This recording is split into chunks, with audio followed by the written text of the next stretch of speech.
To moderate this session, we have with us today Mr. Utkarsh Kawatra, who's the co-founder and CEO at myHQ. To tell you all about myHQ, it's India's largest marketplace for commercial real estate. Under the leadership of Utkarsh ji, myHQ is transforming how individuals and corporates find their workspace, be it meeting room for an hour, workspace for a day, a hybrid team across cities, or a 1 lakh square feet head office. myHQ is backed by Anarok and currently operates in 10 plus cities, serving over 5 lakh plus individuals and 20,000 plus corporates. That's some big numbers indeed. Thank you so much. Give him a big round of applause, please, ladies and gentlemen. Mr. Utkarsh Kawatra, thank you so much. He's going to be moderating the session. I'll request you to take the last seat over there, the moderator's seat, the hot seat, if I can put it that way. Although I can't make it sound like Amit ji of, Kaun Banega Kasi. I'm fumbling when I even say Amit ji. All right. We have two speakers for this session.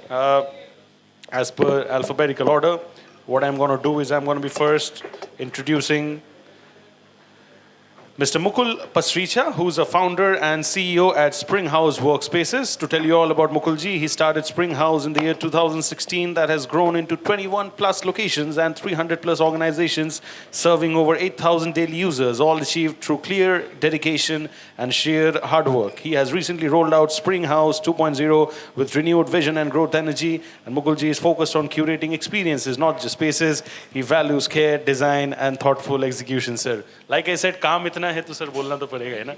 Give him a big round of applause as well, please. Mukul ji के लिए भी ताली. And my next speaker over here, we have with us today Mr. Sanjay Chatrath, who's the co-founder and managing partner at Incuspaze, a real estate veteran with over 20 plus years of experience. Sanjay ji has successfully advised global and domestic clients across FMCG, BFSI, IT, ITES, telecom and energy sectors. He's also an expert in corporate real estate strategy, commercial leasing and key account management, delivering tailored solutions that align with business objectives. I win the race. Before you have reached there, I have finished the introduction. Give a big round of applause for all three of them, please, ladies and gentlemen. Three experts in the true sense of the term to talk about NCR's commercial office realty. And can we quickly update the timer to 20 minutes, please? And sir, over to you. Thank you. Perfect. So that's 20 minutes for the session and 5 minutes for Q&A? No. That's included of everything. I'm sorry, okay. Pressed for time. Okay, so we'll try to wrap it up in 18 so that if there are any questions, we can cover that in 2 minutes. Good evening, everyone. Thank you so much for coming here. I know it's been a long day and everyone would be a bit tired, so we'll try to keep it short and hopefully get you some good answers to some questions. I'll first start with the flex market. We have two of the most amazing people from the industry here for the flex market. Would love to start with the first question. How's the market been the last 2 years? COVID, the market was pretty much dead, and now it's booming. What's been the change? How's it been? It's interesting time. Thanks. Okay. Yeah. Okay. Yeah. So it's been a couple of years. Been really interesting. If I really compare pre-COVID and the post-COVID scenario, yeah. Can you check on this, please? This one is working. Yeah. How do you check? Yeah, I think this is working. Yeah. So can you share amongst each other? Yeah, That's fine. So yeah, quickly, I just wanted to explain a quick scenario, how it was, especially on the flex industry, which was pre-COVID and the post-COVID. So pre-COVID, it was a little difficult to really explain the clients and the occupiers and, what the co-working or a flex industry really means, or how do you want to do the enterprise or the managed office transactions, and why should you do it? I mean, what's the value there to doing those transactions? It was really a difficult sell. But I think, one of the good things really which happened in COVID was like a crash course for a lot of occupiers, where they understood that the businesses really just need flexibility, they need speed, and they really need partners with whom they can work around across India and grow their portfolios. So just to answer your question again, Utkarsh, if I just give you a quick sort of a scenario today, I think we're reaching almost about 1 billion square feet of office space across India, and flex is about 10% of that, which is about 100 million square feet. And the way the markets are, it's only moving northwards. So I think we're going to reach about about 200, which is we're going to double up in next 3-4 years. So which is definitely a very sort of a strong signal, and you can figure out how the demand's going to be. But I think, again, I'll just repeat, the good part here is that today there is acceptance in the large corporates and the occupiers. They understand what flex industry is doing. They understand the kind of flexibilities that we bring on the table. Also, I know a lot of clients that we talk to, they're very, very clear. They want to rather just focus on their core business rather than just getting into the real estate. So they're very clear that they want to outsource the real estate function. So again, to answer your question, I think the next couple of years are looking really good. Last couple of years has been a massive sort of a growth compared to, obviously where we were in COVID. Mukul, if you want to just add. Yeah. I mean, firstly, it's an honor to share the stage with. We promised you're going to call him Sanjay, not Sir for the day. Not that old, I told you. Yeah, but he's someone that we looked up to since the beginning of our career. So it's an honor to share the stage with you, sir. I have to say, sir, I can't not do that. And Utkarsh and I go long back. We also started companies at a similar time, and it's a great collaboration that we're doing. So just to add on, I think pre-COVID, post-COVID, things have changed a lot, and for the betterment of our industry, as we call it. Earlier, it was more about doing this business in the currency of seats. Now it's about square footage. And the numbers that you just mentioned, we're about to touch 1 billion square foot across India, and 10% of that is for flex. I think it's only going to be rising from up here. So kudos to everyone that has been part of the industry, and all of our joint efforts are taking this movement forward. Yep.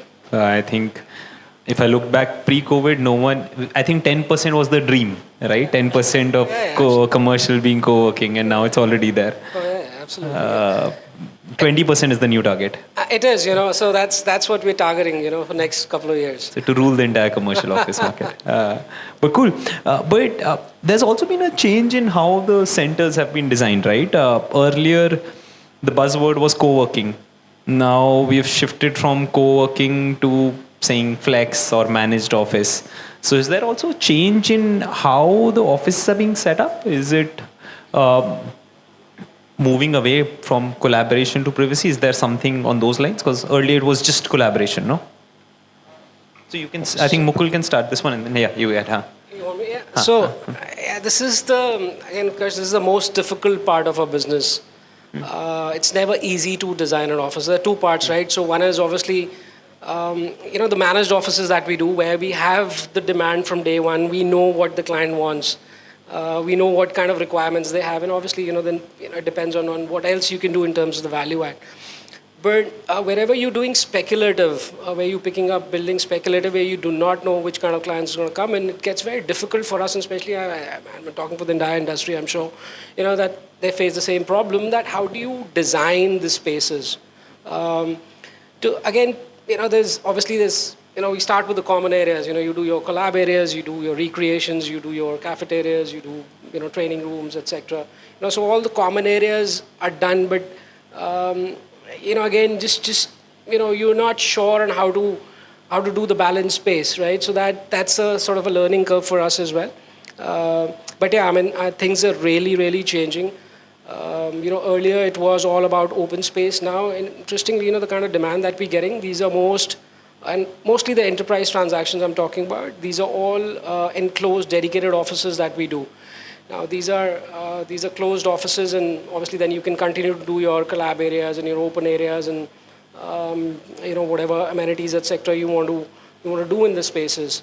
But yeah, it's definitely moving from a culture a little bit from open collab and to more like I want my private space sort of thing right now.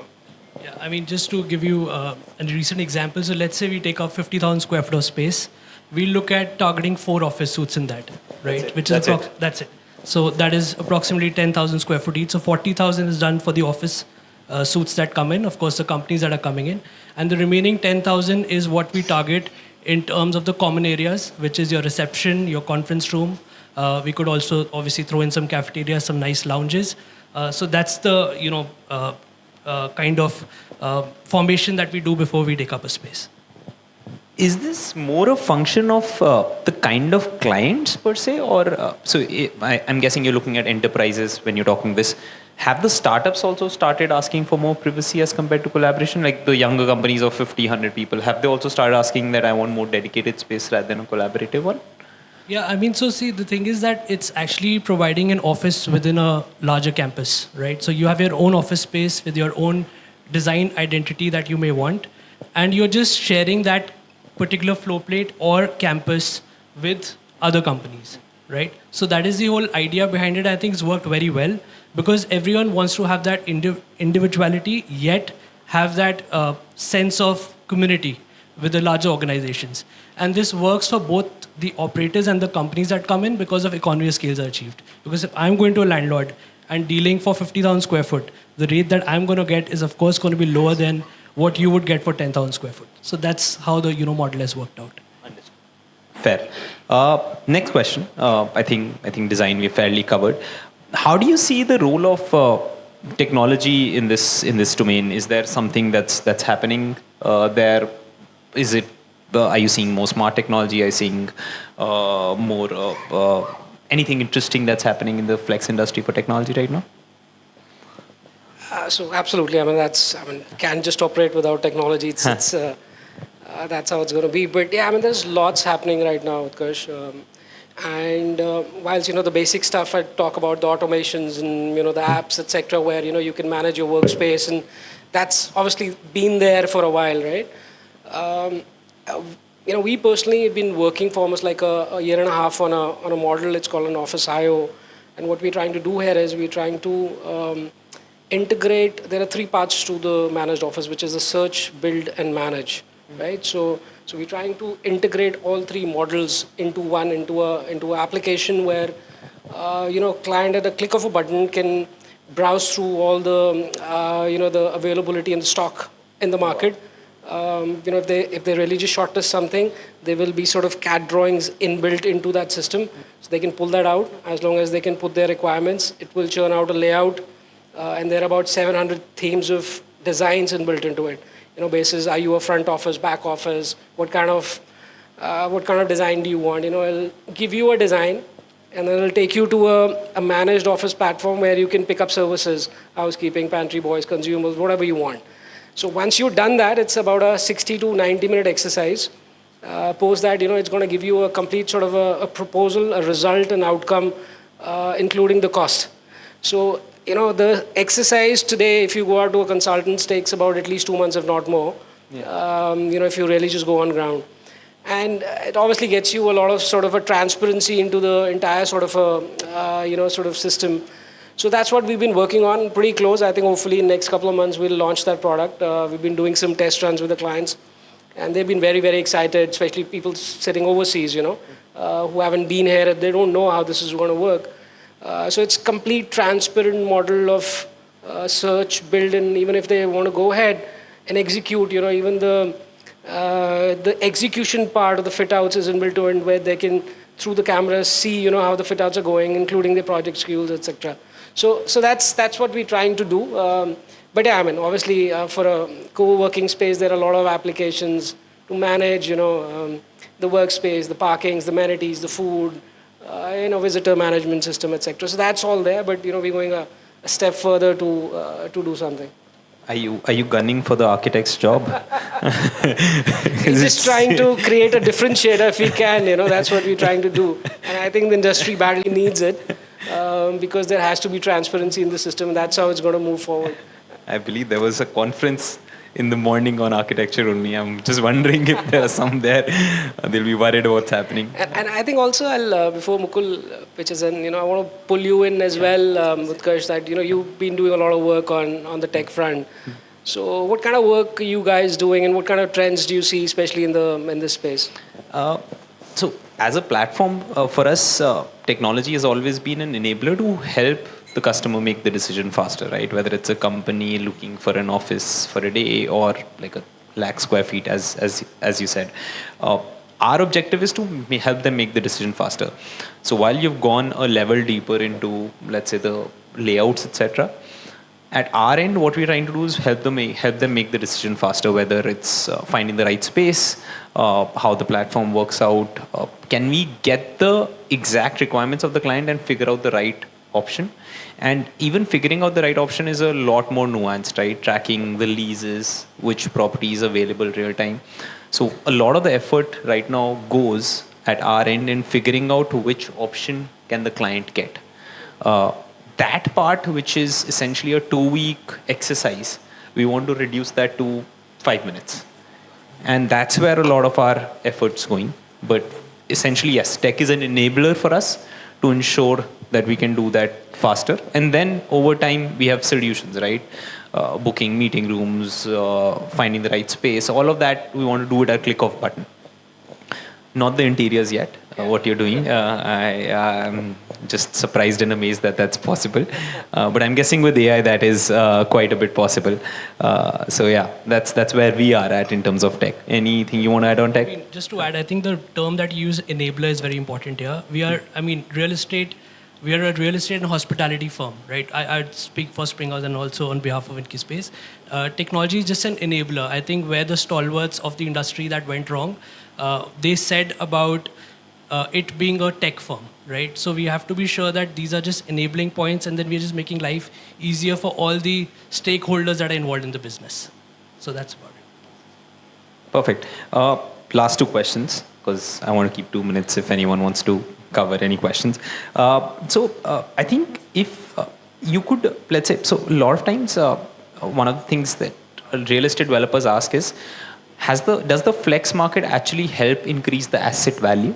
Do you see that happening? Do you think it helps the real estate developer actually in some way, that there is a flex operator in that building? Any views on that?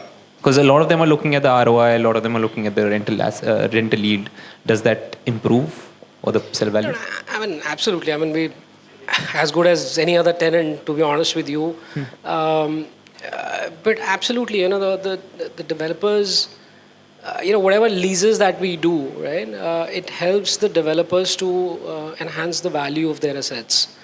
Please understand, today, if there is a building or an asset which is unleased, it has a very different value today, right? The moment it gets leased, the valuation goes to a very different level altogether. So absolutely, when we come in, as an industry, there are a lot of investments that we're doing into these assets, upgrading the infrastructure, investing in the amenities, a lot of other stuff. So absolutely, there's a value which is added both in terms of the leases that we're doing and the entire valuation of that asset. And just to add, I think longevity and consistency is the key, right? When a developer is looking to give an asset, they want the rental income to be coming in as long as possible and as consistent as possible. So I think when operators take up a particular asset, it's their responsibility to fill it up in case it's getting vacant. So other than just seeing yields, I think one should look at consistency also. Are you saying that the flex guys increase the longevity as compared to a normal client? So if a flex operator is putting in capex of XYZ amount in a particular asset, they don't break even in terms of the capex value less than 3 years, maybe even sometimes 4 years. So there is an incentive to stay there for longer, right? And there are people and organizations that are working on this at a much larger level where the investments are more, and they probably break even after 8 years. So it's like, think of it being a hotel business, right? Understood. The return on capex comes at a point, so the incentive for the operator is longer to stay at. Perfect. I think that kind of helps. One last question. If you could, actually 2, sorry. So if you could advise corporate occupiers setting up in NCR in terms of what should be their top priority in the next year, if there is any client who's looking to set up an office, do you think there is something that they should keep in mind when they're choosing flex? They're choosing flex. Look, I mean, it's got pretty... One thing. Yeah. I'll tell you, it's become pretty transparent these days, especially, and I'm again talking from an enterprise transaction, It's come to a level, Utkarsh, where, most of the players have started doing an open book model with these guys, right? So, okay. So it's all an open book. So there's nothing hidden today, all right?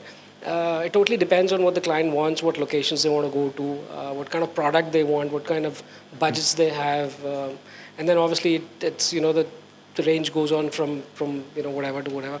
But yeah, I mean it totally depends on that. But I think the scenario is really changing, and it's all become very transparent, very upfront, very open book. Where you have very candid discussions with the clients today and give them solutions rather than just selling a product. So we're not selling products anymore, we're giving them the real estate solutions. And it's not only about the managed offices, it's about even if they want only the fitted out deals, or even when they need help in the DNB or the fit out funding part, or just the OPEX part. So it's more about giving the solutions to those clients rather than just sort of selling a product. I would just say go to myHQ and choose Incuspaze and Spring House. Okay, that's a good answer. Okay, one last question. I think we're already off the time. In terms of commercial, if you have to pick up one micro market or corridor, and each one can individually answer in NCR, what would you bet on in terms of commercial offices or flex to be the one which is flourishing in the next? You mean the location? Yeah, location, micro market. So we, in fact, are running about almost 1 lakh square foot in West Delhi. So my money would be on West Delhi because there's no West Delhi, Narayana, Janakpuri, Patel Nagar, or micro markets like those. Oh, wow. Because I don't think there are enough structured assets over there. So it's a good opportunity for operators to actually go in there and do some good business. And also there are multiple other unstructured micro markets that you will look at because this requires a tinge of experience, and that is what we provide as operators. Nice. Yeah, my money would be to be honest with you, it will be in Noida. We've been actually just doing a lot of work there for the last 7-8 years, and the infrastructure and the way it's grown, and specifically the support that these occupiers are getting from the government in terms of the subsidies, etc. That region is really growing. So there are only 2 markets, which is the Expressway and Sector 62. So yeah, I mean, I would put my money there. Perfect. I think that ends. Thank you so much, Sanjay and Mukul, for this insightful conversation. Anyone has any questions? We have like 20 seconds, so yeah. Just pass the mic to sir over there.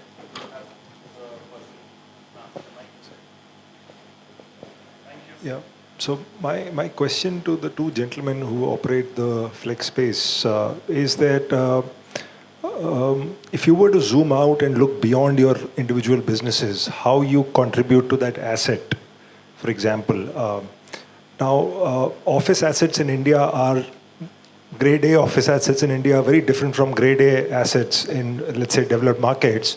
I'm reminded of an example in New York City where Bank of America had multiple offices in Manhattan, their own HQ, but then other multiple offices, and they thought of city as a campus, which meant that the shared amenities were not part of just their office, but part of the general public realm at a retail level, at a grade level, and you could walk from Bank of America head office to another subsidiary office couple of blocks down and stop at a Starbucks, which is part of a shared amenity, which is great because then the city is actually contributing to what the office experience is for the employees. India, it's very different. India, you've got an inward-looking office campus where outside the campus there's nothing. You can't even walk. And inside you've got all the amenities, etc. Now you go further micro where within your own co-working space there's a large shared amenity, foosball, games, table tennis, etc., community area, and then very densely packed office space. My question is that while we believe that that model works, actually the reality is that people don't have a choice in India. People would still want to go out for a smoke, engage in leisurely activities outside of the office.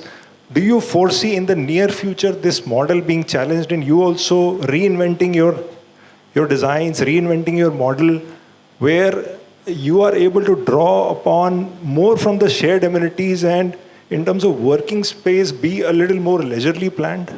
Sorry for the long question. No, absolutely. That's a great question. In fact, What's happening today is, there's as much you can do, especially when you're getting into the floor plates of the campuses, right? What you're referring to, these are larger campuses where, the developers or the institutional investors are running that, and they can pretty much do this stuff, create those kind of amenities. But for players like us, if you're just taking a floor, again, as you rightly said, there is as much as you can do. But I'll just give you an example quickly what we did. So we picked up a building which was a rundown building. It's great location, bang there. Landlord was struggling, and big campus actually, almost like a 500,000 square feet building. We partnered with the developer. We told them that we'll work together. We will revamp the building. We will uplift the entire building. We'll make sure that we'll maintain the building as well. We worked on their common cafeterias, which obviously had access to internal and external clients. We redid the parking, the mechanical. So we did a lot of work together with the developer to ensure that the building is uplifted and at least gets to a level. Also, what happens is there are a lot of developers, a lot of investors, who will do real estate, but they may or may not have an expertise on leasing or reaching out to the right occupiers. So that's exactly where they need those partnership models. And this is what today, after 4 years, that's one of a great asset there, and the valuation has gone almost more than 2x of that building, of that campus, just purely because we gave them confidence, worked together with them to uplift the entire campus. So yeah, down the line, definitely, I think there's lots can be done. And I think the industry is moving on those lines where, you see most of the large players, started taking up these larger campuses or standalone buildings where they can do much more than what you can do just in a floor plate, because eventually you have to make sure that you make money as well. If you're taking those businesses, you have to optimize on those floors. So, but yeah, to answer your question, yeah, definitely down the line, I see that, things changing, industry moving into asset heavy model as well. They've started buying assets rather than just leasing. So once you own those assets, there's much more you can do. I think if you look at it, I think DLF is the player that's done that with Gurugram to some extent, right? You're looking at it, it's a pure capital game. I think you would not have imagined a co-working player going to 1 million square feet or 2 million square feet campus right now. Maybe 5 years down the line, you'll see them owning large parcels of land like how a DLF does. So I think it's just a trajectory of how people end up happening. Whoever has more money will buy bigger land parcels, bigger buildings, and get that done. I think that's how I would say. And the biggest problem is there's not enough land you can buy. It's too fragmented.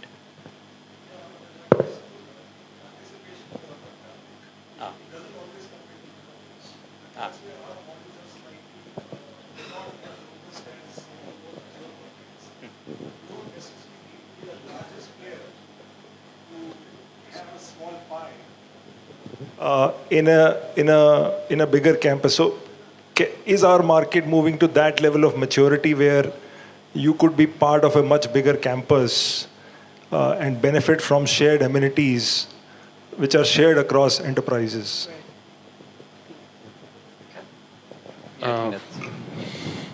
You want to answer that maybe in one line, or is there anything new to add? No, that's fair. I think so it's moving towards it. It's just a maturity. You're 100% right. I think the question itself is answered. Where as the market matures, it happens. So sir has basically made an additional point from what the answer was. Okay, thank you so much, sir, for the question. Thank you so much to all of you for the answers. A big round of applause for them, please, ladies and gentlemen, the Fireside chat.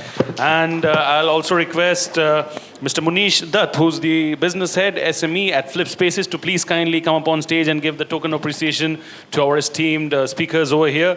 Munish ji ke liye bhi zor se taali, please, everybody, as he joins us over here on stage. Thank you so much, sir. Shukriya. I'll request all of you to kindly help with the token of appreciation. Yes.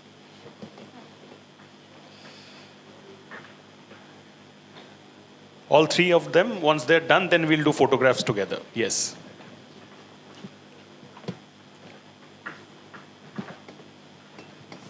Now we'll do a group photo together. Thank you so much. Thank you so much to all three of you for sharing some insights. And Utkarsh ji, thank you so much for the additional attempt to keep it in time. I think that's truly valued as an MC. So yeah, thank you. Well done. Can we have some clapping and appreciation for them, please, ladies and gentlemen? That's the least that we can ask from their end after a fascinating session. So, बहुत बहुत शुक्रिया. Thank you.